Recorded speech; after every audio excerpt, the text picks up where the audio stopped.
Hi, this is Islamic Dad here. If you enjoy this channel, please subscribe. It does help me out a lot. In a recent video, I was asked if I had gone to therapy after the situations with the narcissist in my life, and I thought it would be a good topic to kind of dive a little bit deeper on. So I would say, post relationship. Definitely, you definitely want to be going to therapy. Whatever type of therapy works for you. People are different. I know for me that, I think it's like AES or something like that has been the best. I know with other people, just with their personalities and worldview, that some of the CBT or DBT, I think that's the other one, work well for them. But anyways, just whatever works for you so that you can deal with the aftermath of coming out of the relationship with a narcissist and work on healing. And honestly, maybe get to a point where you can start diving a little bit deeper and figuring out why you got into the relationship with the narcissist, why you ignored the red flags, why you're prone to attracting narcissists, and what your childhood was like that kind of made you that way. So definitely, I cannot recommend therapy enough for people that have been the victims of narcissistic abuse.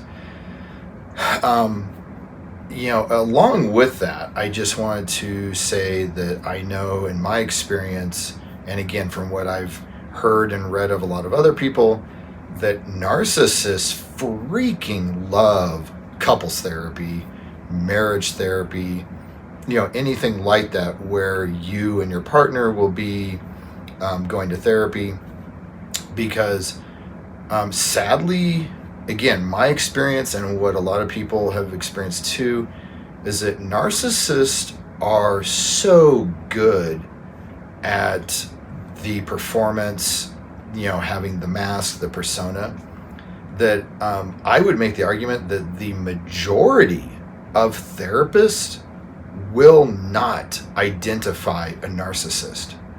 That if anything, the therapist will be sucked right in to the narrative that the narcissist is spinning. And so what can often happen is that you are having, say, issues with your spouse, girlfriend, boyfriend, partner, choose your label, and things are just not going anywhere. Of course, the narcissist is not going to admit their problems. The narcissist is not going to work on their problems. And so, when you're in this, I call it the merry-go-round, where you just argue and it's circular, nothing ever changes, nothing ever gets solved. Very often the narcissist will say, hey, I just love you so much, and this relationship means so much to me. How about we go to couples therapy? And it will actually be the narcissist, again, I would argue 9 times out of 10, that comes up with the idea of going to couples therapy or marriage therapy or whatever. And so you're like, great, this is good. I'm going to get in there, and the therapist is going to identify, very quickly see something is wrong with them. Something is not, they're not right in their head, in the head. They're always gaslighting me. They're really secretive. Some of the things they say don't make sense and are kind of alarming. So, you go in there with just high hopes of this is going to work. The narcissist is going to be forced to basically admit that they have XYZ traits, problems, or whatever that are impacting the relationship negatively, and the therapist is going to turn to the narcissist and say, okay, I want you to work on this. And maybe instead of gaslighting your partner, how about you put yourself in their shoes and try to repeat back what they're going through so that you can let your partner know that you completely understand on a mental and emotional level where they're at, why they have that perspective. And so that way you have a better understanding and can come to a solution.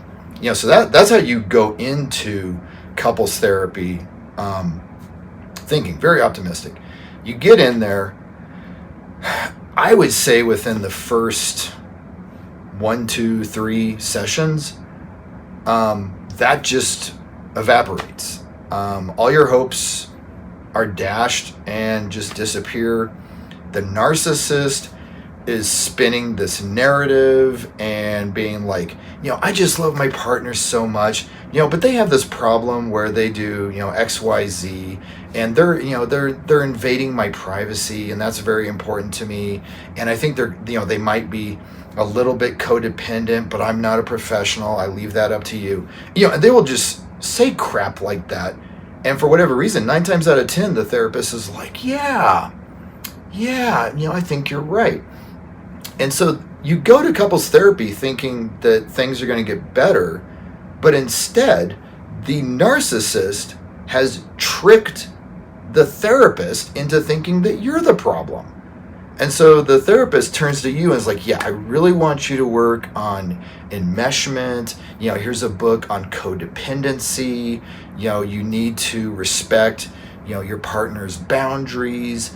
You need to approach them from a place of love and understanding and not, come at them with accusations or negative energy. And you're just like, what the hell happened? Like, it's like now I'm getting, it's like now the narcissist and the therapist have literally teamed up to attack and jump you, emotionally, so to speak, in therapy. And at that point, you may not even realize it. I mean, the narcissist is so good at lying, and the therapist is just reinforcing what the narcissist is saying. It may take you a dozen sessions, it may take you months before you wake up and are like, wait a minute, why am I doing all the work when the narcissist is still doing these horrible things that are sabotaging the relationship?